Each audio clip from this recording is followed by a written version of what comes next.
Anywhere that a strong, tidal current accelerates, as it moves over a shoal, you have what fishermen call a rip.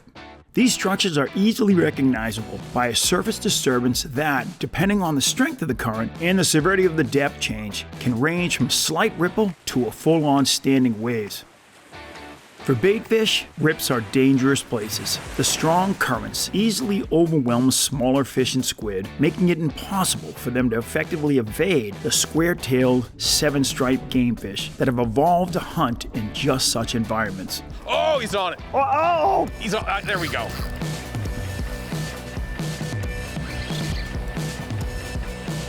There he is. There he is. There you go. Oh.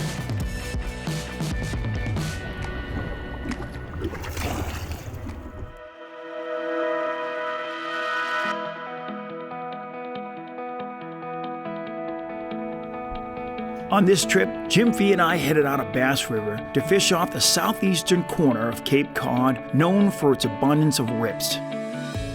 It's early July, and for the past month, striped bass have been filling into the Monomoy Rips, where a mix of sand eels and squid have been keeping the fish well fed.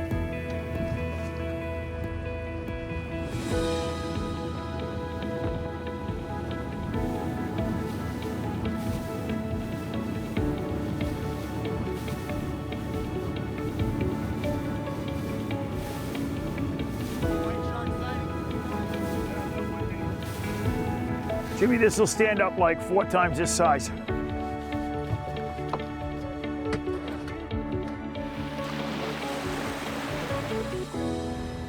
What's nice here is like, it's just us. You know, sometimes these will get pretty crowded. There's birds working down there. Let's try a cast here. I can't imagine there's not fish here.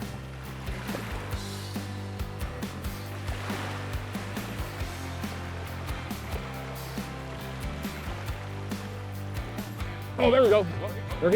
Right where the smooth water hits the choppy water, man. We're going right over the shallow point now. I wasn't even ready for it. There we go. You don't want to get it on your first cast anyhow. No, you don't. So you're down below, right? Yeah, that was just it's a little paddle tail. Oh, there he is. He just took a swing at it. Little guy, it's a cute one. Little cutie. Nice one to start the day. All right. Jimmy, I'm gonna go to the soft plastic.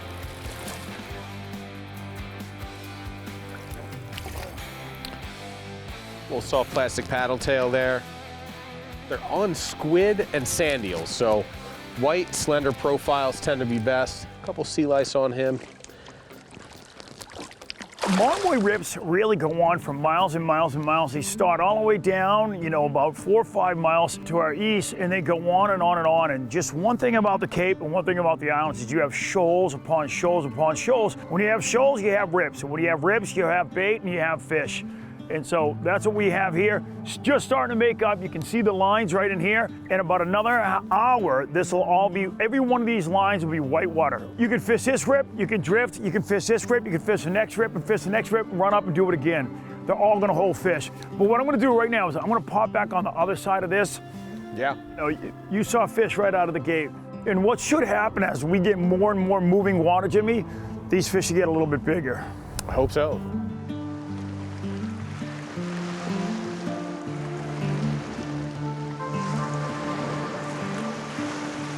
That looks really good. See if you can put one right in the face of those waves there. Oftentimes when you're like this and where Jimmy's holding us, you don't have to retrieve it. You can just pop it. As long as you're in the sweet spot, you can just pop it there. The rip is actually going to impart the action on it. Jimmy, when was the last time you fished Monomoy? Last fall, man. I had a great trip here last fall. This is the spot where you could have good fishing from, let's say, late May into early November. Like once the fish get in here, the bait's always here. It's a confluence. You've got the cold Atlantic Ocean water and then the warm Nantucket Sound water, and they meet. And then you have all the depth changes and shoals. So it's a place that's gonna hold bait and hold stripers right through the summer. You know, it's comfortable water temperatures for them. And this is one of the more reliable spots. But the trick is finding which shoal, because It's a vast area here that goes all the way from the tip of the island to miles out beyond where you're even legally able to fish for stripers. So you have the smooth water where it's a little bit deeper, then just ahead of where you have that textured, choppier water, that's when it starts to come up. The stripers sit on the front edge of the rip, right when it begins to come up, because that's where the water accelerates. That's where the bait fish get disoriented, and that's where it's an easier feeding opportunity for the bass. So most of our hits should come in either the first couple feet of the choppy water or the last couple feet of the smooth water. Look at that sun just peeking out. Is that awesome? So right there. Oh, just got a tap. There he is. Yeah. He whacked it once, and then he didn't come back for a little bit, and all you did is, I really wasn't retrieving it. All I was doing is just hanging on that rip and letting the rip do all the work. All right, man. I'm gonna pull him to us, Jimmy. You're still in gear, right? Yeah.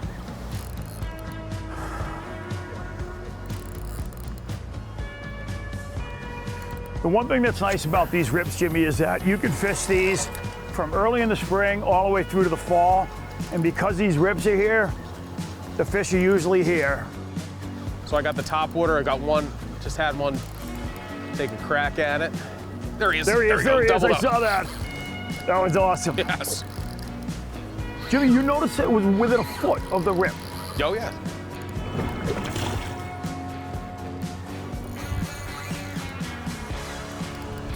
And look at the sunrise. First calm day in like a month. There you go. I'm gonna go over the top. Oh, lay out. Got another rip coming up. I'm gonna go. A little bit better than the first ones. Yep, the water's starting to pick up a little bit. These fish are getting bigger. Nice cold water. These fish are all charged up. I'm just gonna grab this guy. Single hooks on there. Real easy to get out.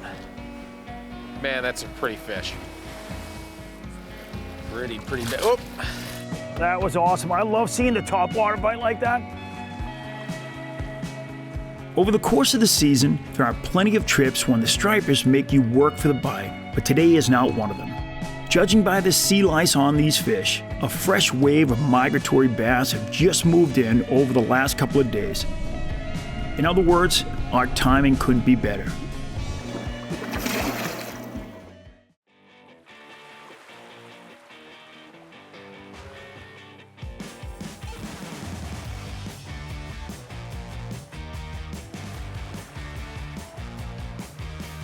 Oh, come on.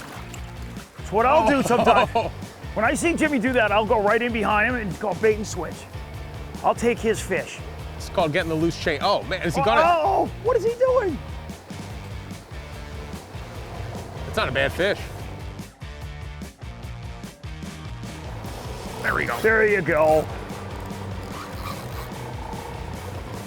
They are, man, oh, there was their little squid came out. Did you see one pop out? I did, yep.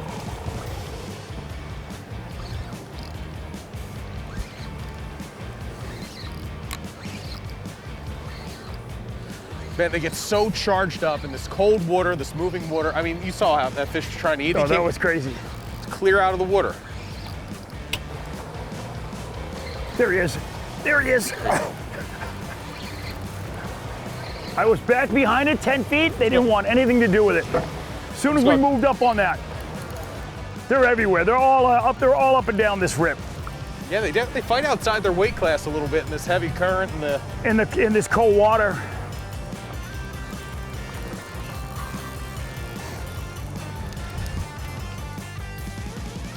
Two inline single hooks on this makes it really easy. Is he close? You ready for it? Yeah, he's right here, Jimmy. I'll walk him right over your shoulder. It's a little better one. Yeah. These fish are getting bigger and bigger as the tide's picking up. So one of the things out here is you get that cold water, and what it does is it keeps the squid around. Squid like that colder water, and they're eating well out here, Jim. Gorgeous fish, man. They're covered in sea lice. They've got that dark, back, like they're fresh from the ocean. For a lot of these bass, this is as far north as they're gonna go. They will spend the summer here. They'll move between here and the rips off Nantucket. Maybe they'll slide up around Nauset, but water temperature stays good all summer. Baits thick in here all summer. So for the stripers, this is heaven.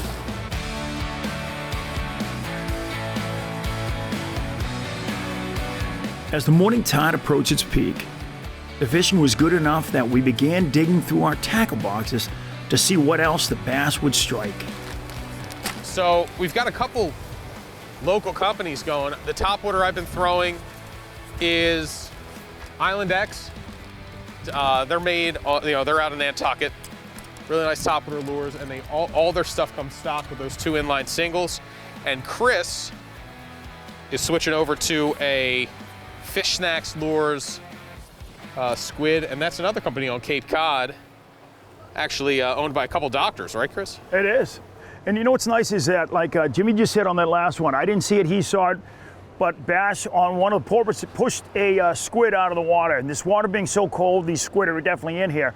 And so what we're gonna do is we're gonna change over and see if we can't pick up a bigger fish. Sometimes when you lock in on that bait, although these fish don't seem to be that particular right now. It's one of those things where it's kind of fun to catch them on like the actual hatch matching stuff, but it really doesn't matter. Let me move up a little bit here. Okay, real time now. Squid City. So it just hit right before the rip. I'm gonna let this thing drift across. And now I'm right in the rip, and I really don't need to retrieve it. As long as I'm on that white water. Oh, this should be automatic, Jimbo.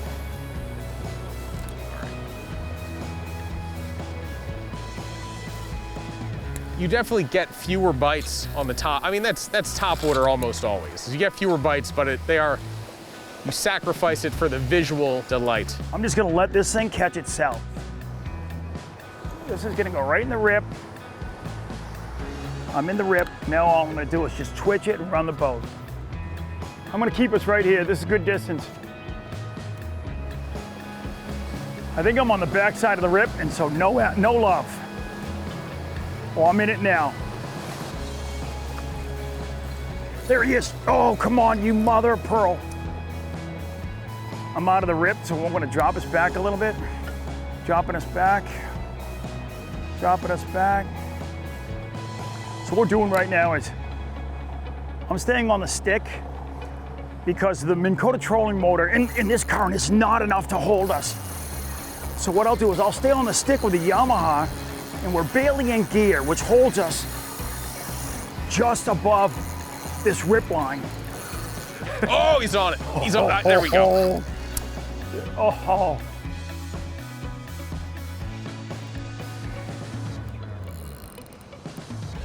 He's off. So what I did is I went to one of those fish snacks. I think they used to call them Albie snacks, but they started making more lures other than the Albies. So they call them fish snacks now, and this is a squid. And it's really designed really, really well, so it looks identical to a squid. And Jimmy had mentioned earlier that he had seen a squid or two be pushed out of the water by a big fish, so I changed over, and the color worked beautifully. Look at him in the wave.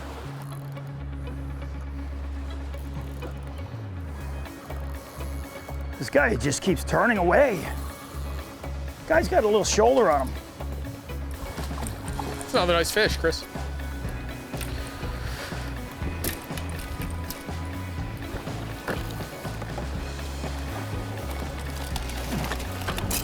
You got it? Thank you.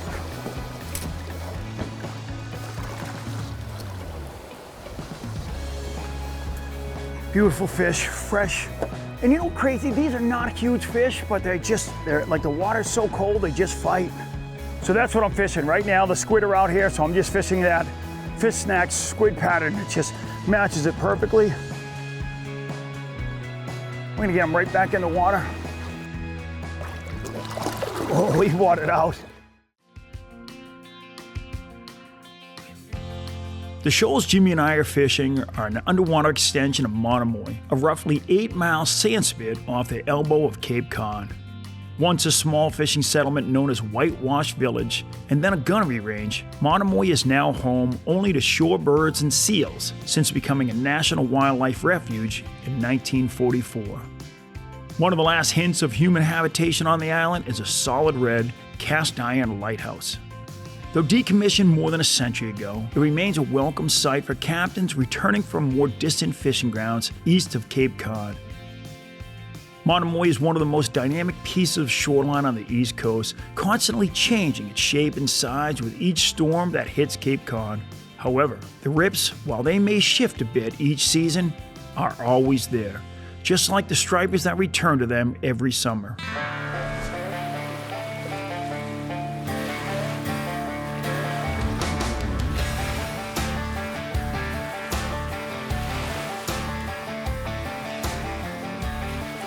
Squid City.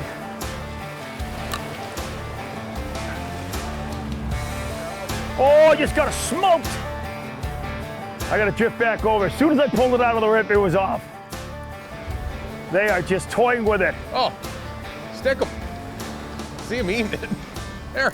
Oh, not even retrieving it, Jimmy. No retrieve, just twitching it in the rip. This is a Fenwick Elite rod, just perfectly matched. I have the new Battle 4000. Great combo, guys. Hey, Jim, what's awesome about this, too, A, we have it to ourselves. B, there's no birds working, so oftentimes people will just keep scooting, but these fish are here. I can't tell if he's a better fish, but he's just, like you said, the water's so cold, these fish are all charged up, man. Yeah, they are. They've got that current, they know exactly how to use that current. Biggest of the day so far. I'm gonna walk him right over you, Jimmy. Yep. He's got some shoulders.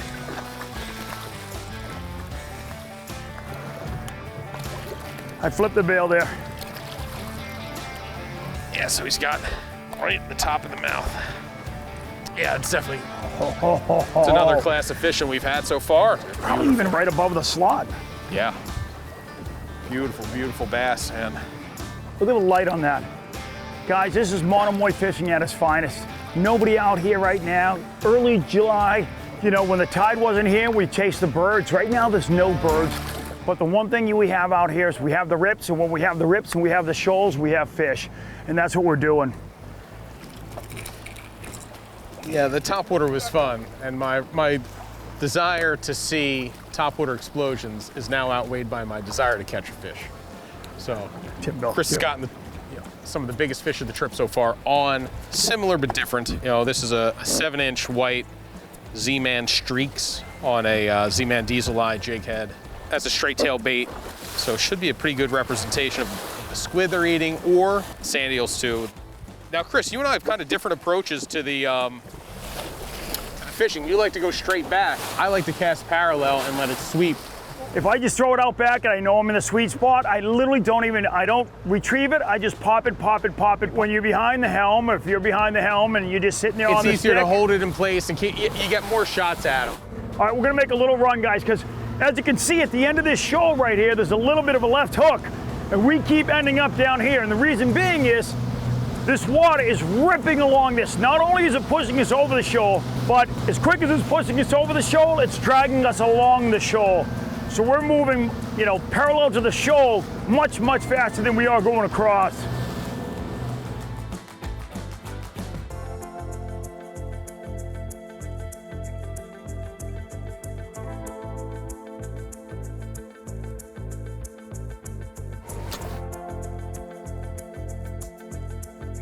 Oh, look at that. He's just breaking on his own. That wasn't even on me. I'm gonna stay on the whale because these rips are a little bit bigger here.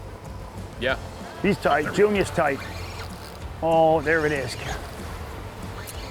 Good captain can put anyone on a fish. I know there's been reports of some good fish up to about 40 inches I'm gonna here. keep us in the soft water just so that we can fight this. Yeah, that's fine. I'm gonna just If we walk want it to back. cross the rip, this is not the spot in a bay boat.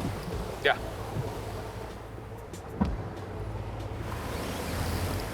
Jimmy, I'm gonna just nudge us. It's really pulling right here. That's fine. This is Monomoy Rips. All right, once I know Jimmy's got one, I like to pop in there and clean up. Okay.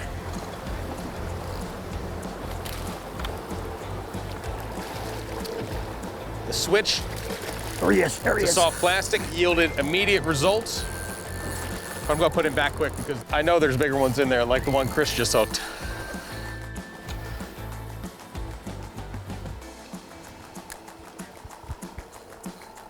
Really? I'm not on yet? Come on. There we go. There he is, Jim. So Jimmy was on the top water for a while, but these fish are definitely right on the rip line. And Jimmy, when you were getting your hits on the top water, it was all kind of pulling them off the rip and back to the boat. I'm gonna take us out of gear for a second. Am I over you, Jim? Yeah, I think I'm inside you, so we'll be all right. Should not be a problem. Oh, he's got a Oh, you see it? What did he just cough up? He just coughed up all his bait. You see it? Is that squid? Yeah, squid. He just coughed up all his lunch. A fish just swum through and ate what he just coughed up, Jimmy.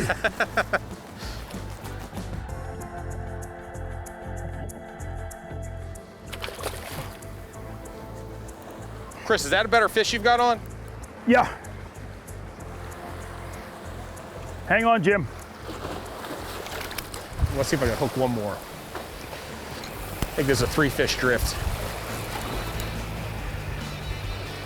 Yeah. Oh. Oh boy. That's embarrassing. What happened? Oh, look at the color, Jim. Pulled my pants down a little bit. So beautiful. Let me get him. Thank you. So what's nice fishing with a young gun like Jim? Young gun. Very quick. That's a fish that's eating well, man. You never hear of anyone really tonging like that 40-pound bass. I think it's smaller bait, it's fast-moving water. One thing about big bass is they don't want to use too much energy. It takes a lot of energy to hold in that rip. You've got to eat a ton of squid, a ton of sand eels, and a big striper would probably rather be in some deeper water, scrounging up like a couple single big meals, you know, or some big bunker menhaden. Now, it happens. Yeah. The big fish come through here, the big adult bunker come through here, but for the most part, be prepared to do some light tackle stuff here. This is such a great fish. I'm gonna run up the line and we're gonna hit another spot.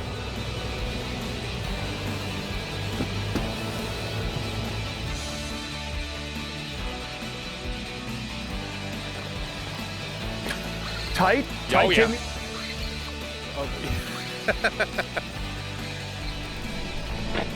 The fast fishing continued until the tide slowed and the bass moved on to wherever they'd be feeding when the rips reformed on the next tide. With at least 4 more months of good fishing left in Monomoy and no need to pack it all in a single trip, I made the decision to head in early and introduce the crew to a great breakfast spot down Cape